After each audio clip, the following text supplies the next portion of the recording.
The stars looked peaceful that night. But behind the silence, war was coming. Admiral Rhea stood alone on the bridge of Earth's command ship, ESS Titan. Her eyes were locked on the screen in front of her. Thousands of alien ships floated just past Mars, right on the edge of Earth's defense zone. "They're not moving," her communications officer said. Rhea didn't blink. Did they respond to the warning? The officer shook his head. Nothing. Not a word. The air on the bridge turned cold. Everyone knew what that meant. The alien fleet had crossed the line. These aliens the Xandar Union had promised peace for years. They had signed treaties, attended Earth's diplomatic events, smiled in front of cameras. But now, they sat just outside the Mars line, with over 10,000 warships, armed and ready. Rhea took a deep breath. Her voice was calm, but strong. "Send the last message." The officer hesitated. "Admiral, if we do this, send it." She repeated. He nodded and pressed the button. Across space, the Xandari fleet received the signal. It was simple. It wasn't a threat. It was a warning. "You have entered Earth's restricted zone. This is your final chance to turn back. If you do not leave in 60 seconds, we will respond with force." The message ended, and silence. Seconds passed. 10, 20, 30. No response. Rhea stared at the countdown on her screen. Her hand hovered over the launch command. Behind her, the crew held their breath. 50. Still nothing. At 60 seconds, the screen blinked red. No response. The officer whispered. Rhea pressed the button. All units. She said into the ship-wide comms, "Operation Iron Shield is active. All warships, engage." Far behind her, hundreds of warships hidden across the solar system came alive. Hidden bases on the Moon, Titan, and even Pluto activated launch codes. Stealth ships uncloaked. Massive destroyers powered up their engines. Earth had been preparing for this moment for years. Within minutes, ESS Shadowmare, ESS Black Phoenix, and ESS Leviathan jumped into formation beside the Titan. Their engines roared like thunder across the stars. On the surface of Earth, civilians looked up at the sky as streaks of light shot across the night. The news broadcast interrupted every channel. Earth's fleet is moving. The Xandari have crossed into restricted space. Our forces are responding. Panic spread. But there was also something else: anger. For decades, Earth had tried to be peaceful. Humans had worked hard to become part of the galactic community.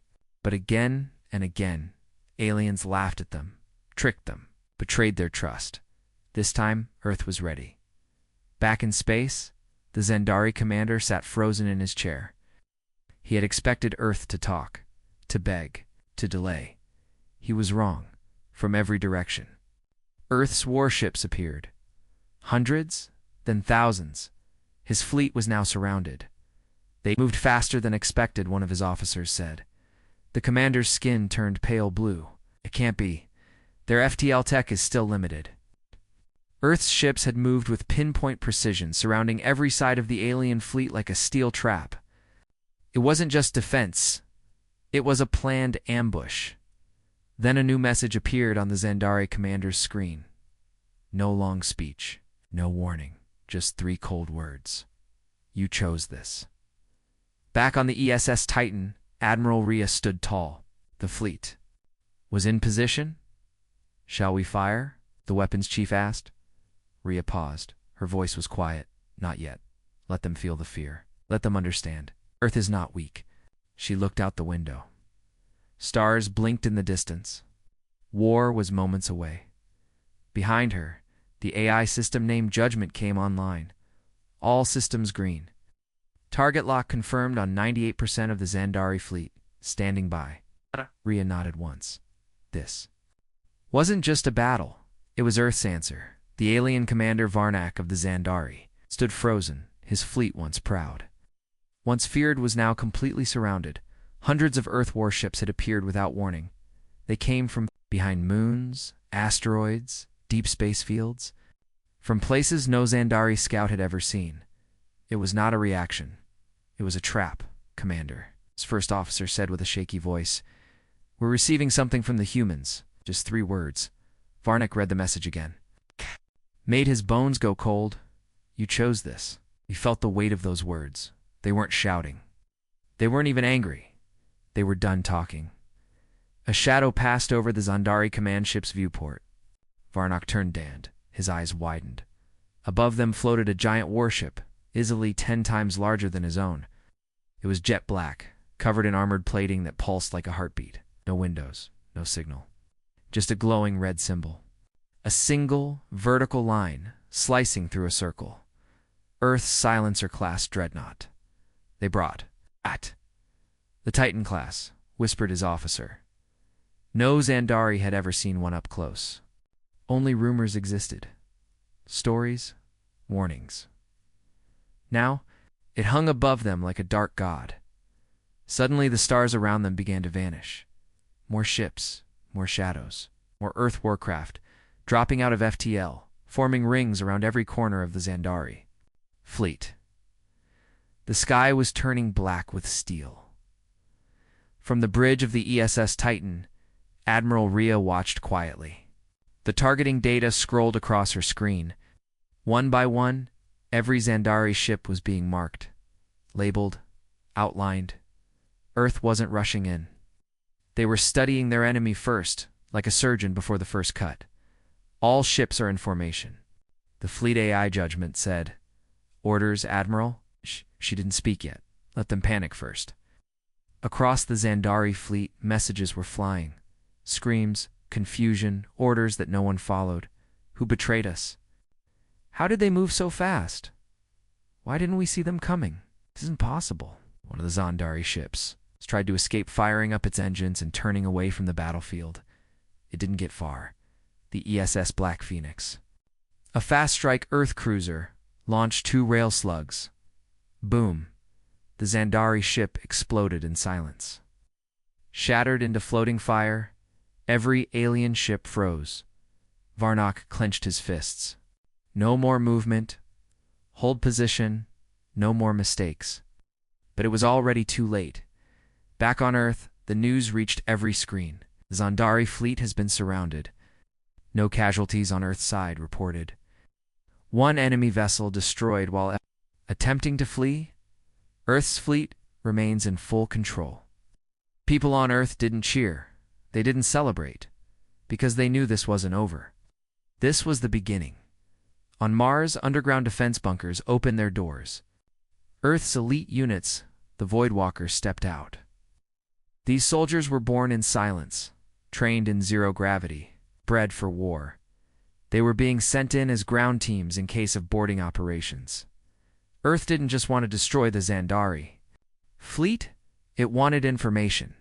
It wanted answers. Back on the ESS Shadowmare, Earth's stealth command ship, a group of intelligence officers sat around a glowing table. We knew this was coming, one of them said. But not this soon. Another officer nodded. Our spy was right. The Zandari weren't here for peace talks. They brought invasion codes.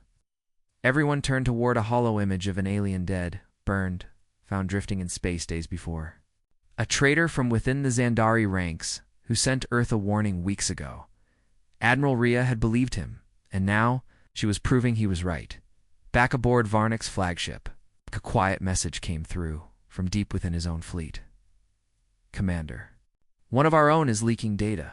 Earth knows our whole plan. Varnik's heart dropped. A traitor? Inside the fleet? He suddenly understood. This wasn't just military genius. This was preparation. Infiltration. Intelligence warfare. Earth had known about their attack long before the fleet moved, and now humans were playing with them. We're not in control, Varnik whispered. The sky outside turned darker as even more Earth ships arrived, creating a net around the Zandari fleet. There was no escape, no diplomacy, no future, just one unspoken truth floating between the stars. The humans had come to end this. Before the war began, before Earth's warships surrounded the Zandari fleet, before the final warning was ignored. There was Moonbase Theta, hidden on the dark side of the moon, far from any satellite cameras or alien scans. Moonbase Theta did not exist on any official map. Even most Earth generals didn't know it was real, but Admiral Rhea did. She had visited the base 12 years ago. After the first Xandari peace talks failed, that day she saw something that changed her forever. Now, in the middle of war, she remembered it clearly. 12 years earlier, the young Captain Rhea stepped into the underground vaults of Moonbase Theta. A cold mist moved through the air. Guards wore full armor. Scientists typed in silence. "Is it real?" she asked. A voice answered from the shadows. "Yes," said Director Cade, the head of Earth's Hidden Science Division, Xandari Tech, salvaged from the crash near Olympus Mons on Mars. Cade led her to a sealed chamber. Inside, floating in blue light, was a strange object. It looked like a sphere, but it pulsed, like it was alive. "Is it breathing?" Rhea asked. "We don't know," Cade replied. "It responds to thoughts. When our scientists touch it, it shows them images, star maps, weapon systems, things far beyond our current knowledge." Rhea stepped closer. Her reflection warped in the sphere's surface. "What do you call it?" Cade hesitated. "The Cyclone Spear." Years later, that same object became the key to Earth's new power. After the Xandari tried to secretly invade Earth's colonies near Neptune, Moonbase Theta's mission changed. They no longer just research, it became the birthplace of Earth's silent weapons, back in the present. On board the S-Titan, Admiral Rhea stood in the command chamber. Watching as the old moon base came back online, a message appeared on her screen. Theta Vault systems active. All prototypes ready. Cyclone Spear charging. She turned to her staff. "Begin Phase 2, she said, far below the moon's surface. Deep inside Base Theta, engineers moved quickly. Giant machines hummed as the Cyclone Spear activated for the SD. First time in over a decade, the weapon was unlike anything Earth had ever built. It didn't just destroy ships. It disrupted gravity, tore space-time.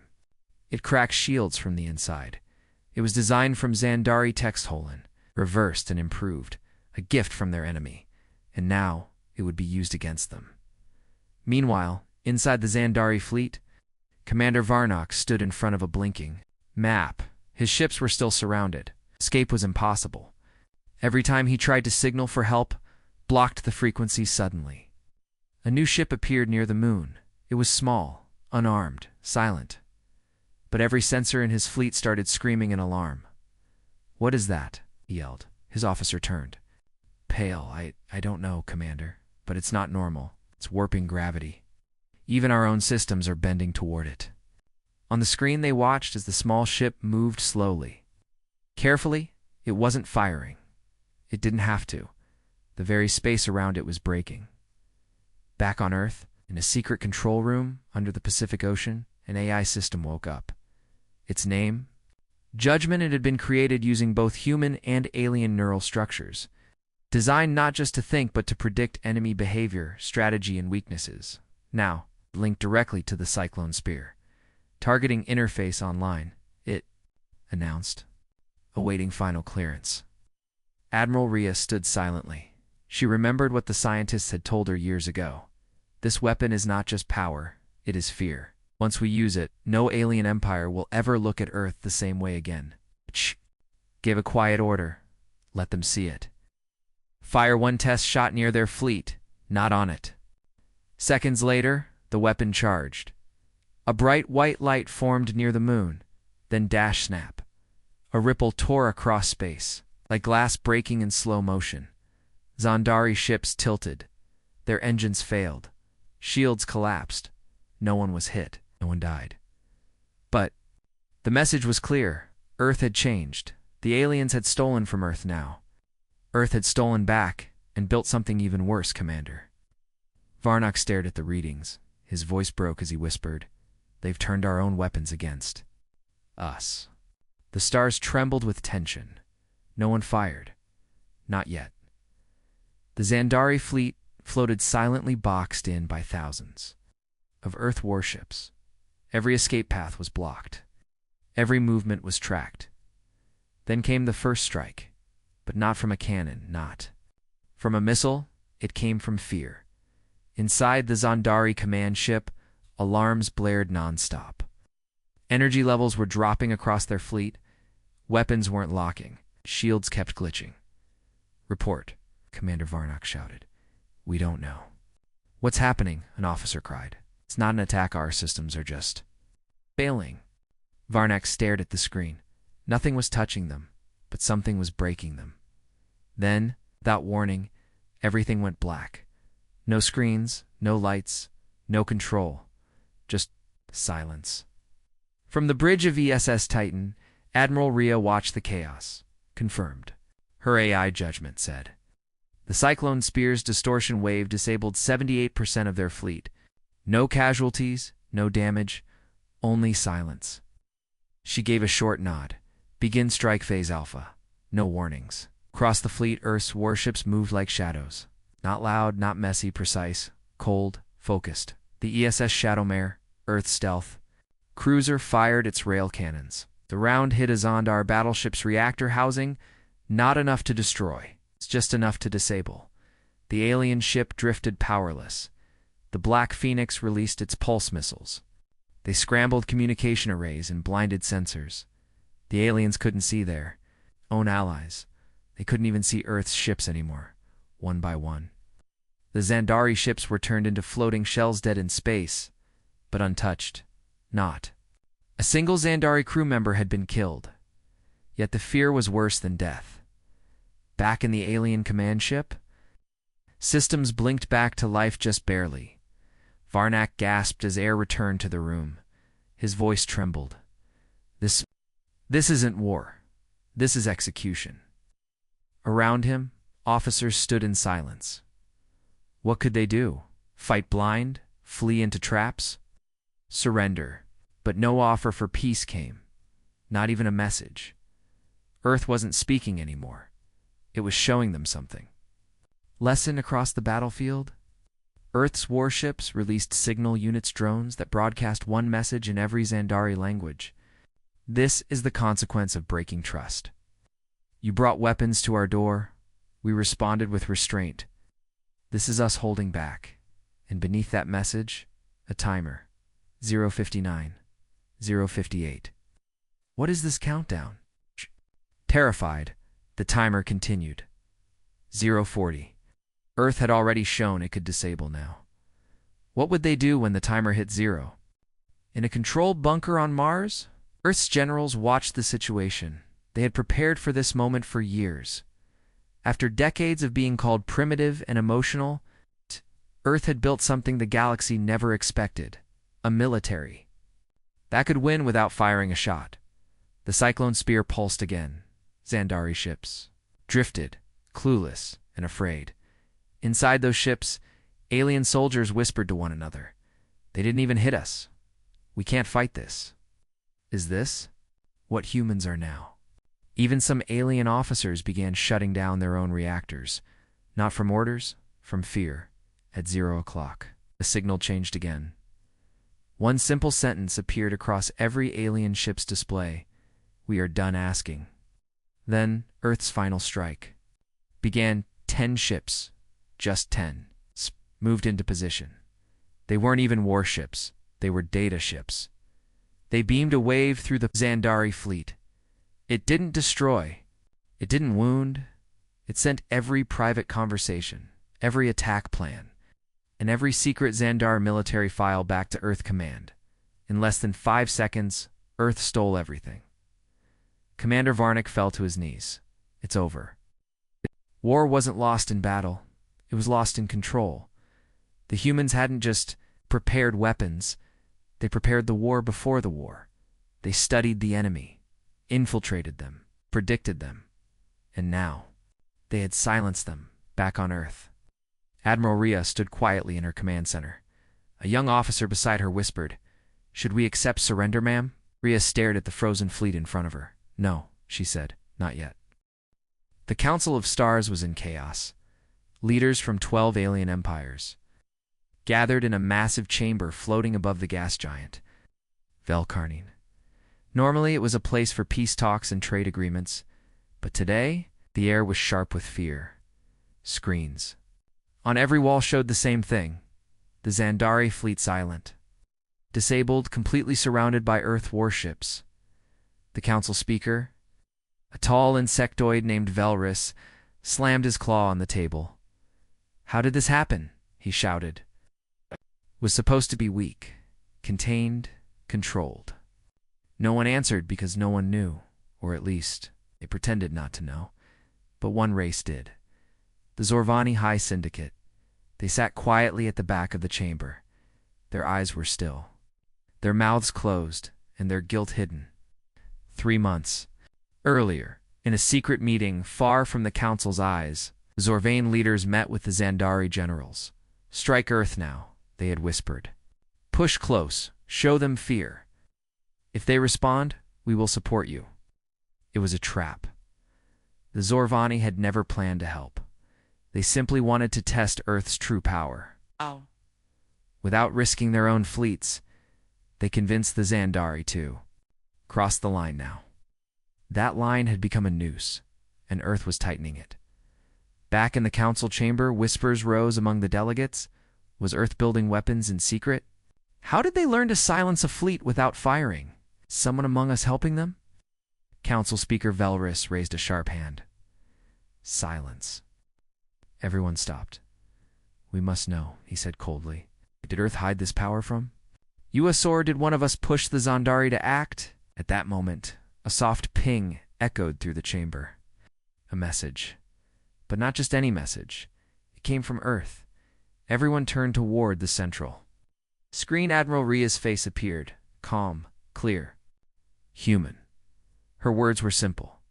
"We asked for peace. You gave us lies. We showed restraint. You sent spies. Now we speak once and all will listen." A second screen opened beside her. It showed recordings, private conversations between Zorvani leaders and Zandari. Generals, meetings, secret plans, promises of backup, every word. Proof of betrayal. The chamber exploded in noise. "You led them to war. You risked all of us. You used Earth as bait." Zorvani delegates stood quickly. "These recordings are fake." But more files appeared, more proof, more damning truth. They couldn't deny it anymore. The council was not angry at it. Earth. They were terrified of what Earth had become, and they were furious at the Zorvani for waking the sleeping giant. Meanwhile, far from the council, Earth's ships continued to move. Inside the ESS Titan, Admiral Ria stood beside her AI judgment. "Phase 3, it asked. "Not yet," she said. "Let the council rip itself apart first." She knew they would fight among themselves. Earth didn't need to fire another shot for now. Let their enemies turn on each other. Let the truth do the damage. On the Zorvani homeworld, riots began. Their people had seen the broadcasts. They had watched the videos, and they knew their leaders had lied. "You brought war to our doorstep. You woke Earth's wrath. Now they might come for us too." The streets burned, and above it all, Earth's voice played again and again on captured frequencies. "We are not invaders, but we will not be victims again." In the deep corners of the galaxy, other empires began moving quietly. Some reached out to Earth in secret. "We want peace. We offer trade, protection, knowledge. We see now what you really are." Earth did not answer them. Not yet. They were watching, measuring, waiting back on the S-Titan. Admiral Ria stared at the stars. "Now they understand," she said softly. One of her officers stepped forward. "Admiral, do we prepare for full retaliation?" Ria shook her head. "Not yet." Her eyes narrowed. "There's one more betrayal left, hidden, waiting, and when it shows itself, we end it." The alien fleets had seen Earth's warships. They had felt the power of the Cyclone Spear. They had watched the silence spread across the stars. But what they didn't know was that Earth had saved its most Dangerous weapon for last. And it wasn't made of steel, it was made of thought, deep beneath the surface of Mars. In a black site known only as Facility Echelon, 12 humans sat in a circle, eyes closed, no words there. Minds linked by invisible threads. They were the result of a secret. Earth Project. Project Mind Flare. Humans. Trained not with weapons, but with raw mental focus. Their brains enhanced with alien tech stolen from early Zandari raids. They were PS agents, and they were now awake. Back on the ESS Titan, Admiral Rhea stood beside a sealed chamber inside. A young woman floated, suspended in zero gravity. Her name, Ellen Ward, codename Ghost. Signal, one of Earth's most powerful PC agents. She's ready, said the handler. Is the link stable? Yes, Admiral. We've patched. Her mind into the battlefield. Rhea looked through the glass. No more missiles, she whispered. No more noise. Let them break from the inside. Inside the Zandari fleet, things began to change. Subtle at first, a flicker of fear, a strange dream that wouldn't end. Then the whispers began. One Zandari officer sat alone. Shaking, they're here, he muttered. They're already inside. Shh. Crewmates didn't understand until the lights dimmed. They all saw the same face, a human face appearing in screens, in reflections, in dreams, over and over. The face of Ellen Ward. One by one, Zandari crew members began breaking. Some screamed. In their sleep, some forgot how to use their own systems. Some dropped their weapons and wept. It wasn't magic. It wasn't even direct control. It was influence, fear, doubt, confusion, inserted like code into a program. Earth didn't have to fight them. Anymore, the aliens were fighting themselves. Inside. Her chamber, Len's eyes moved rapidly behind closed lids. Her thoughts touched hundreds of minds at once. She didn't speak, but they heard her voice. You shouldn't have come. You shouldn't have lied. You shouldn't have looked down on us. Across the Zandari fleet. Panic spread like fire. Some ships turned their guns on each other, not from orders, but from madness. One captain locked himself in the command pod and launched escape shuttles into deep space. Others sent desperate signals to the Council of Stars. The humans are breaking us without even touching us. We surrender. We beg we surrender. But Earth wasn't responding, not yet. They were still listening, still unraveling the enemy. Back in the council chamber, leaders watched the psychic collapse live on galactic feeds. Speaker Velrus stared in horror. What is this? He whispered. The mind, said the Zorvani ambassador. They're using it as a weapon. The council had never trained for this. They had shields for lasers, armor for missiles, but not a single. Defense against human thought. Inside. Her chamber, Ellen finally opened her eyes. She spoke one word. Done. The link cut off. She collapsed. The war inside minds was over, and Earth had won. Admiral Rhea entered the chamber. She knelt beside Ellen and took her hand. You did it, she said softly. Ellen smiled weakly. I showed them who we are. Rhea stood, turned to her officers. Begin transmission. Activated, the long-range comes. Every remaining Xandar ship received the same broadcast. You were warned. You crossed the line. We did not break your bodies. We broke your will. Earth is awake. In the silence that followed, hundreds of alien ships dropped their flags. Weapons powered down, lights dimmed, and across the galaxy. The message spread. Do not invade Earth. Do not test humanity. They are no longer the species you once knew. The Zandari fleet was broken, their minds shattered, their weapons disabled, their trust in the galaxy gone. But Earth was not finished. Admiral Rhea stood in the war chamber of the ESS Titan, staring at a rotating 3D map. One by one, red markers. Lit up not warships, not fleets, but worlds of Zandari. The core planets, the beating heart of their empire. Rhea pointed toward them. We move now. For the first time in history, Earth's fleet crossed into alien territory. No more defense. No more holding back now. It was Earth's turn to knock on someone else's door. From orbit, Earth's ships didn't fire. They just hovered silent. Cold, like watching gods, civilians on the planets below stared up at the skies, terrified. Children cried. Parents rushed to bunkers. Planetary leaders tried to contact the Earth ships. Please, we're not soldiers. We didn't attack you. Why are you here? No answer came, just the presence of ships like the ESS Leviathan, Shadowmere, and the weapon that had disabled a fleet, the Cyclone Spear.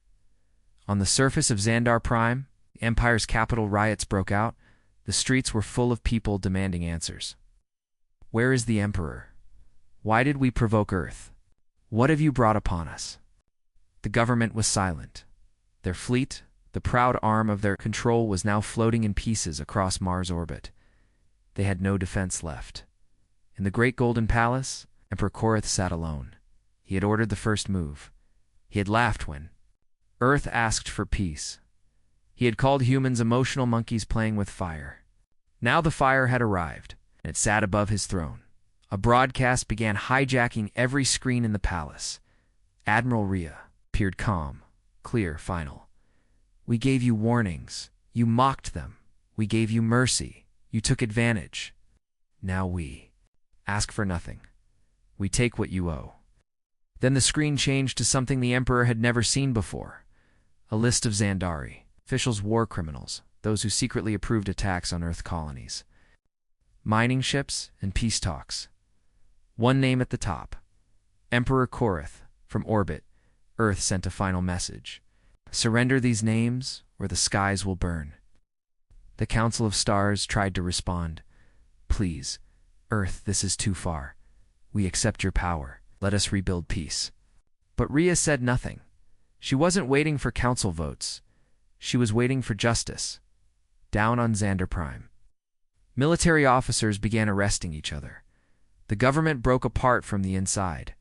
In less than 24 hours, 9 of the 12 names were handed over to Earth. The other 3, they tried to run. They didn't get far from high orbit. Earth's ships sent pulse beams, non-lethal strikes that disabled power grids, locked satellites, and froze all military transports. Not a single bomb was dropped.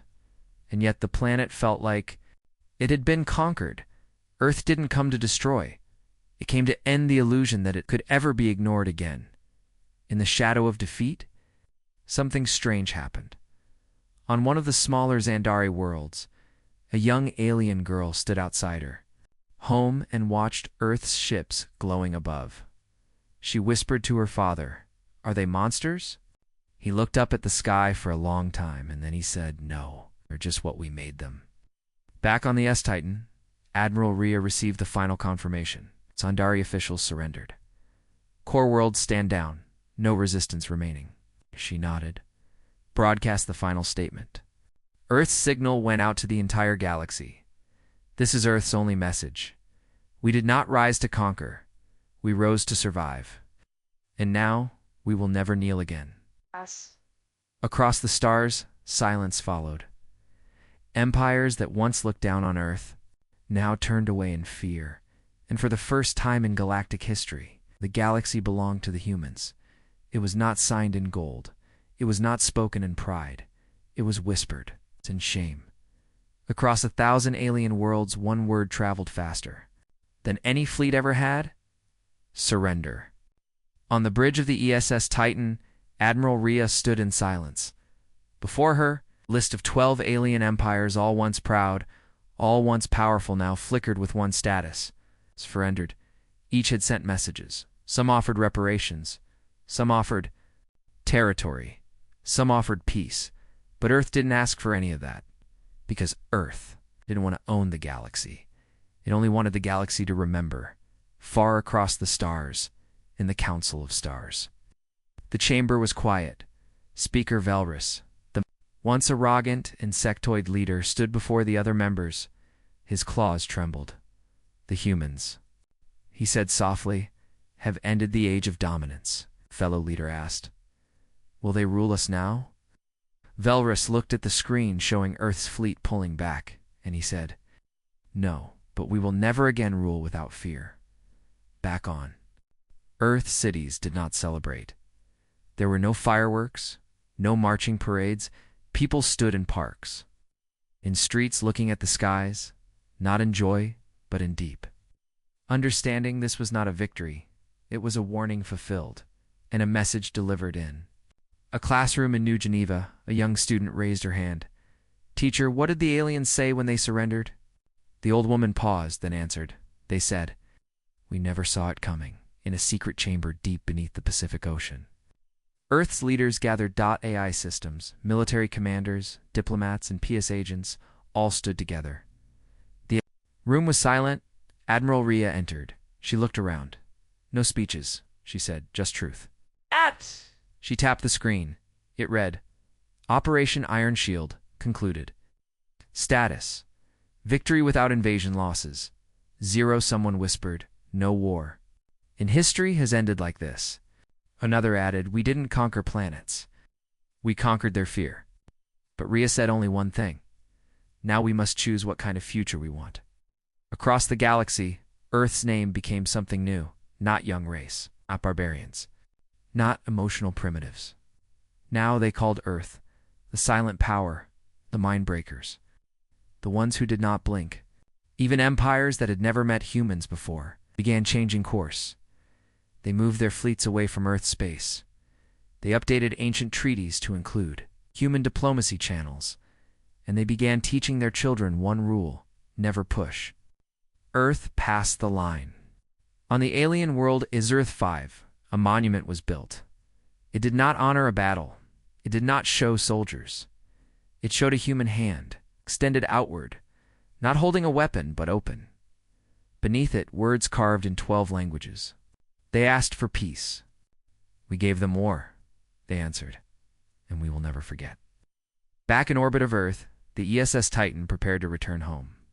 Ellen Ward, the psychic agent known as Ghost Signal, stood at the observation deck watching the stars. "They're so quiet now," she said. Rhea joined her. "That's the sound of being understood." The Admiral replied. In the final transmission of the operation, Earth sent one last message to the galaxy. "This is our last word, not a threat, not a demand. Just this: we were forced to change. Now you must decide, will you?"